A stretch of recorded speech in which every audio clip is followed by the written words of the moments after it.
The hammer strikes had a hollow ring that morning, each one bouncing off the sheet metal like it had something personal against me.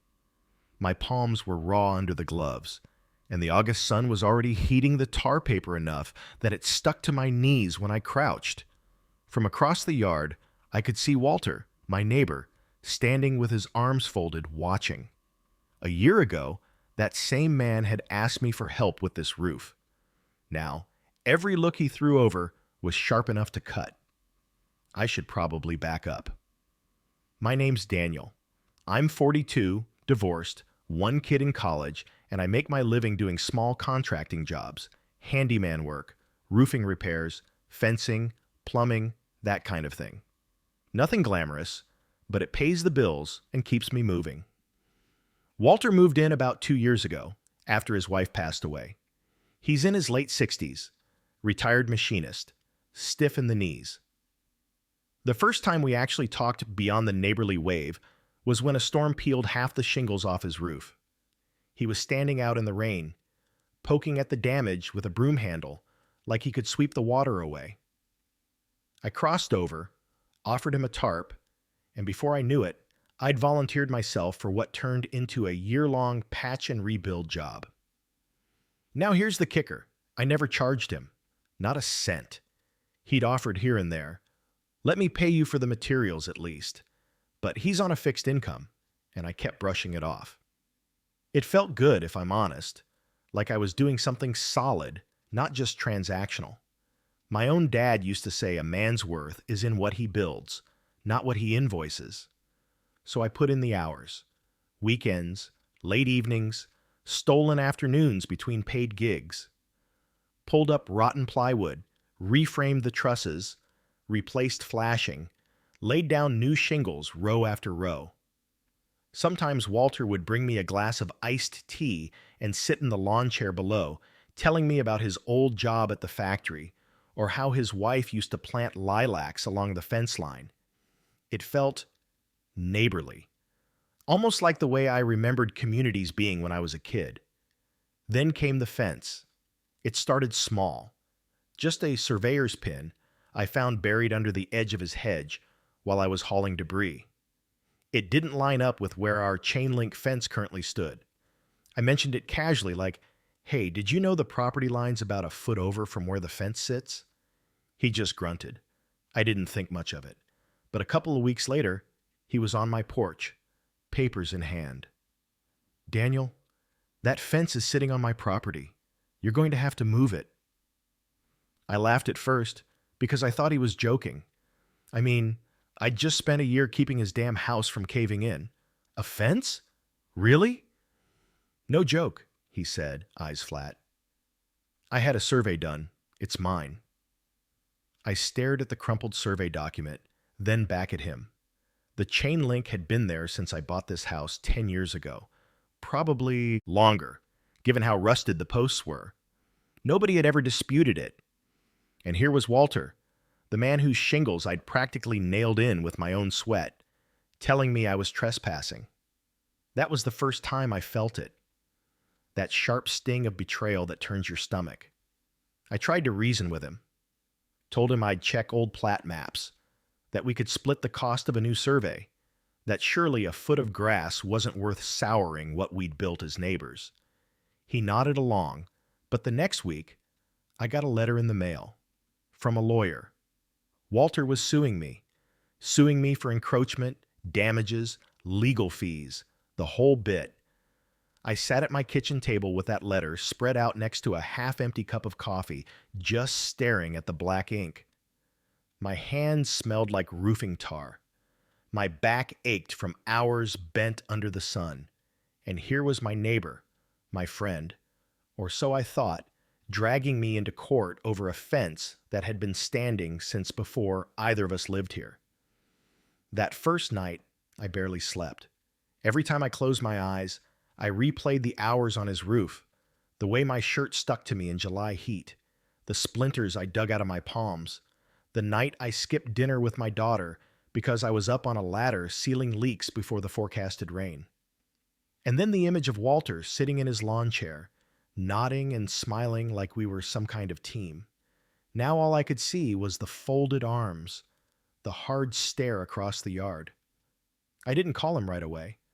Part of me hoped he'd knock on my door again, admit it had gotten out of hand, say he'd drop it. Instead, he doubled down. I saw contractors at his place, guys with clipboards, measuring tape stretched across the backyard, muttering about line of sight and encroachment remedies. I kept thinking, this can't be happening, but it was. So that's where I am now, a year of unpaid work on his roof, and I'm the one being dragged into court like some kind of thief. My daughter says I should countersue, but I don't even know if I've got the money or the fight in me for that. What I do know is that every nail I drove into that roof feels like a mistake now. Every single one. It was 7:45 on a Wednesday when I first stepped into the courthouse. The floor tiles echoed every footstep, sharp and hollow, like the building wanted you to feel small. My hands were stuffed into my jacket pockets, clutching a crumpled list of questions I'd scribbled on the back of an old receipt. I'd never been sued before, never even hired a lawyer. Most of my fights in life were handled with a handshake, or maybe a cold beer and a grumble on the porch. This felt like being shoved into a machine that didn't care who you were, just what your paperwork said. The first hearing was a blur. His lawyer spoke with the kind of confidence only a $1,000 retainer buys. He laid it out like I was some deliberate land grabber who'd crept a fence onto Walter's property just to steal a foot of dirt. Meanwhile, I stood there in my work boots, the smell of roofing tar still clinging to my jacket, trying to explain that the fence was here long before me. The judge didn't decide that day, just set another date and told us to be prepared, but the damage was done. Walter wouldn't even look at me. He shuffled past with his lawyer, his face stiff, like I was a stranger he regretted ever talking to. Back home, I couldn't shake it. My kitchen still smelled faintly of coffee grounds and drywall dust, the way it always does after a long day. The fence line was visible through the back window, just a crooked run of rusted posts with chain link sagging between. I stared at it for a long time. My dog used to chase tennis balls along that line. My daughter's chalk drawings used to stretch all the way to it. That strip of land, whether mine or his, was woven into my life. And now it was evidence. I called around for lawyers. Most wanted a retainer I couldn't cough up without gutting my savings. One guy quoted me $5,000 just to get started. I laughed, bitter, because I didn't even clear that in 2 months of steady handyman work. So I started digging myself. County records, old plat maps, zoning ordinances. I spent evenings hunched over my laptop, the glow of the screen making my eyes ache, scrolling through scans of decades-old surveys. One night, I found a hand-drawn plat from 1978, back when the subdivision was first cut. It showed the fence line exactly where it still stands. I felt a flicker of hope. When I brought it up to Walter, thinking maybe this could be the olive branch, I walked over with a copy in hand. He was out front, pulling weeds by his driveway. "Walter," I said, holding out the paper, "look at this. This was recorded back when the houses were built. The fence hasn't moved." He didn't even glance at it. "The survey says otherwise," he muttered. "It's 30 inches of grass," I said, my voice sharper than I meant. "You really think this is worth tearing everything apart?" He stood up slow, knees cracking, and finally looked at me. But there was no warmth there, no trace of the man who used to bring me iced tea while I worked his roof, just a cold edge. "I didn't ask you to fix my roof for free," he said, "and I didn't ask you to build a fence on my land." The words hit harder than I thought they would. He turned and walked inside, leaving me standing there with that faded piece of paper limp in my hand. The lawsuit didn't just eat at my wallet. It gnawed at my sense of self. Every time I drove a screw at work, every time I lifted a hammer, I thought about how I'd given that same effort freely for him. And this was the payback. My daughter noticed too. She came home one weekend from college and asked why I looked so worn down. I didn't have the heart to tell her I felt like a fool. So I just said, neighbor trouble. She rolled her eyes, like only a 19-year-old can. You need to stop being everyone's handyman, Dad. People take advantage. She wasn't wrong. Weeks dragged on. Hearings postponed, filings exchanged. My savings account shrank with every bill. Copying fees, court filings, gas money driving back and forth. The irony was bitter. I had spent a year keeping rain out of Walter's living room, and now the storm was all mine. One night, staring at the sagging fence in the moonlight, I made a quiet promise to myself. If he wanted a war over 30 inches of dirt, fine. But I wasn't going to let him rewrite the story of what I'd done for him. Not in my own head, not in my daughter's eyes. So I started keeping a journal. Every nail, every hour, every patch job I remembered from that roof, I wrote it down. If nothing else, it would remind me I hadn't imagined it, that I really had given him something. Something he couldn't take back, no matter how the court ruled. The envelope was heavier than it should have been, just a thick manila thing with my name typed on the front. But when I pulled it from the mailbox, my stomach sank like it was weighted with bricks. Inside, more paperwork. Walter's lawyer had filed an amended complaint. I stood on the porch, tearing through the pages, the smell of cut grass from a neighbor's mower drifting over. They were adding damages now, claiming the fence had reduced his property's value, that it limited his use and enjoyment.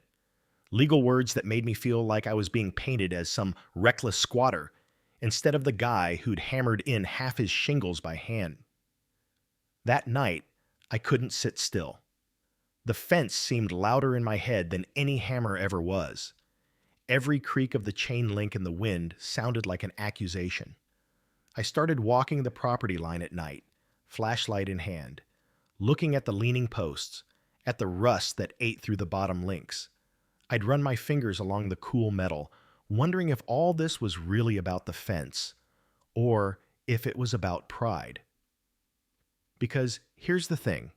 Walter wasn't helpless. He could have called a roofer. He could have paid someone.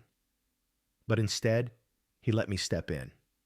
And maybe, deep down, he hated needing me. Maybe every swing of my hammer was a reminder that I was the one saving his house. Now, this lawsuit felt like his way of rewriting that balance. My journal grew thicker by the week. I wrote down everything. The morning I replaced rotten sheathing with plywood I bought on credit. The late-night run to Home Depot when flashing bent wrong and rain was in the forecast. The blisters on my palms, the splinters I dug out with tweezers, his iced tea in a sweating glass, condensation dripping onto my notes. The way he once patted my shoulder and said, "Couldn't have done this without you." Reading it back, I almost didn't recognize that man anymore. The court dates loomed closer. I finally scraped together enough to sit down with a lawyer. Not the $5,000 guy, but a woman named Lisa who ran a small practice downtown. Her office smelled like coffee and printer ink, the kind of place where nothing fancy distracts you from the pile of folders stacked in every corner. She read through Walter's filings, nodding quietly, lips pressed thin. Then she looked at me. "Do you have any proof of the roof work?" I froze. Proof? My proof was the roof itself. Every nail, every board, every bead of caulk. Proof was Walter sitting beneath it, dry, every time it rained. But in a courtroom, proof was receipts, contracts, pictures. I shook my head. She sighed. "Then it's your word against his, and the fence survey is on paper." The words hit like a blow. That night I dug through old drawers, boxes, even the glove compartment of my truck. Anything that might show the work I'd done. I found scraps. Home Depot receipts, half-faded photos on my phone where I'd snapped progress shots just to check shingle alignment. Not much, but something. And that's when an idea hit me. People saw me. The mailman had watched me sweating up there. The kids next door had laughed when I almost dropped a 2x4. My daughter even had a couple pictures from last summer, joking about Dad the volunteer roofer. Maybe I wasn't as invisible as I thought, so I started asking, quietly, carefully. The woman next door remembered bringing me lemonade. The guy across the street recalled hearing hammering late into the night. My daughter dug through her phone and found 3 pictures. Me on the ladder, sleeves rolled, sunburn peeling my neck. I printed them all, tucked them into a folder. It wasn't much, but it was something. Walter, meanwhile, avoided me like the plague. He stopped mowing his own yard, hired a crew instead, stopped sitting outside in his lawn chair, stopped waving even. The only time I saw him was when we both took out the trash on Tuesdays, and even then he kept his eyes on the pavement. It was strange. The man I once felt close enough to trust with my free labor now moved like I was poison. The fence, though, became a character in its own right. Every creak, every shadow it cast, every patch of weeds tangled in its base. I'd catch myself staring at it in the morning, coffee mug cooling in my hand, thinking about how thin the line really was between neighbor and enemy. Just a run of rusty metal stretched across a yard. And yet here I was, gearing up to fight for it in front of a judge.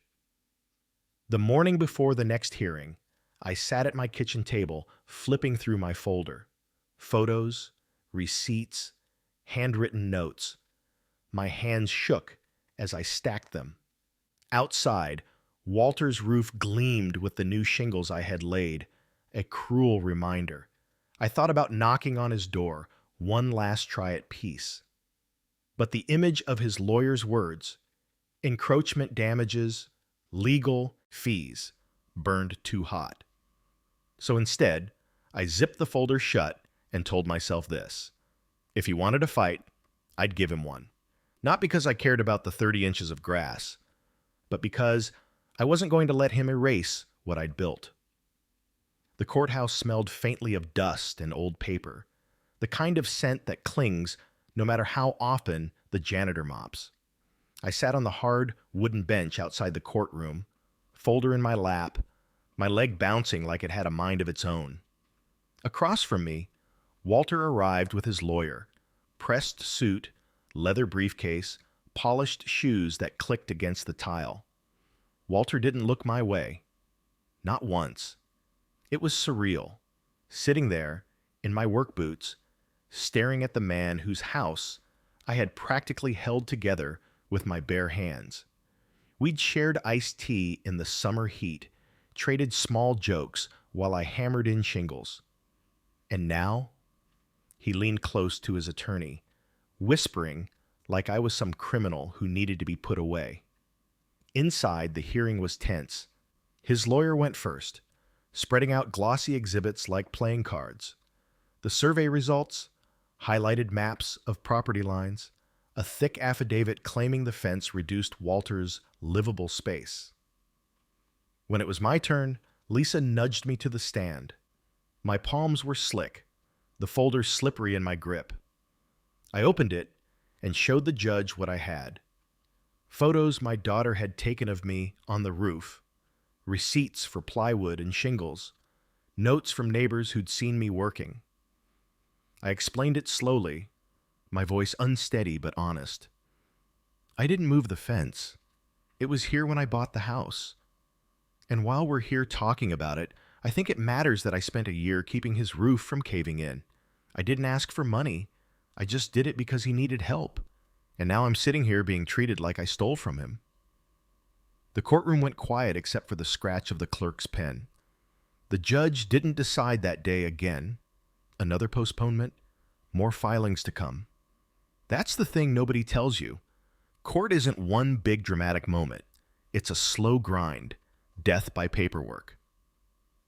But walking out, something shifted. 2 of the neighbors who'd given me statements were sitting in the back row. They caught my eye, gave me small nods. It wasn't much, but it reminded me I wasn't completely alone in this mess. Walter, on the other hand, walked out stiff, clutching his briefcase like it held treasure. He didn't even glance at me. That weekend, I tried to breathe. I mowed my lawn, fixed a leaky faucet inside, tried to let the normal rhythm of home settle me. But the fence loomed at every turn, rusty, sagging, familiar. My daughter called and asked how it was going, and I couldn't sugarcoat it. "Feels like fighting a man who forgot who I am," I told her. She was quiet for a long moment, then said, "Maybe he didn't forget, Dad. Maybe he just can't stand that you did what he couldn't." That hit me harder than I expected. Days bled into weeks. The legal bills piled up in a drawer I hated opening. Every time I drove a screw on a job, I calculated in my head how much of it would go straight to paying Lisa instead of groceries or my daughter's tuition. It wore on me, like carrying a pack that got heavier with each step. And then, one afternoon, a manila envelope appeared on my porch. Not from the court this time. This one was hand-delivered. Inside was a letter, handwritten, shaky script.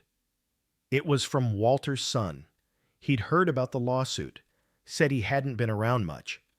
Dad's been stubborn since Mom passed, but he remembered me from the roof work. He thanked me for helping, said he couldn't believe things had come to this.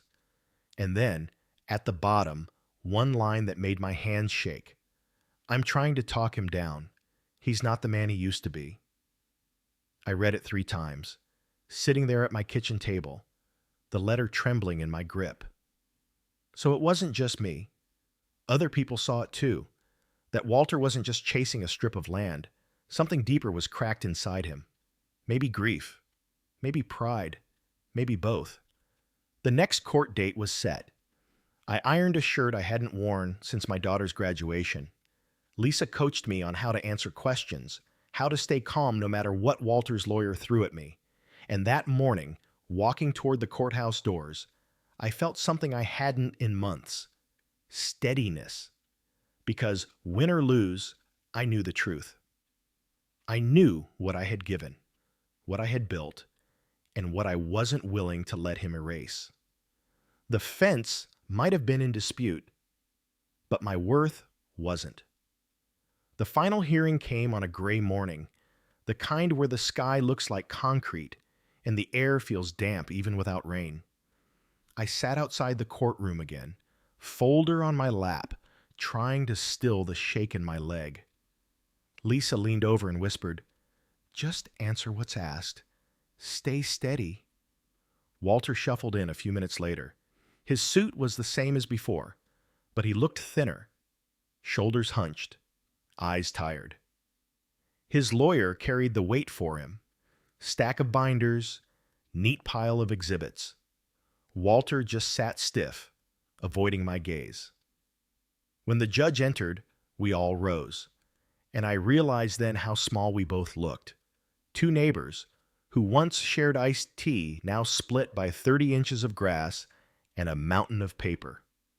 His lawyer went first, hammering the same points: the survey, the fence, the alleged loss of value. He spoke like it was an open and shut case, like all that mattered was a line on a map.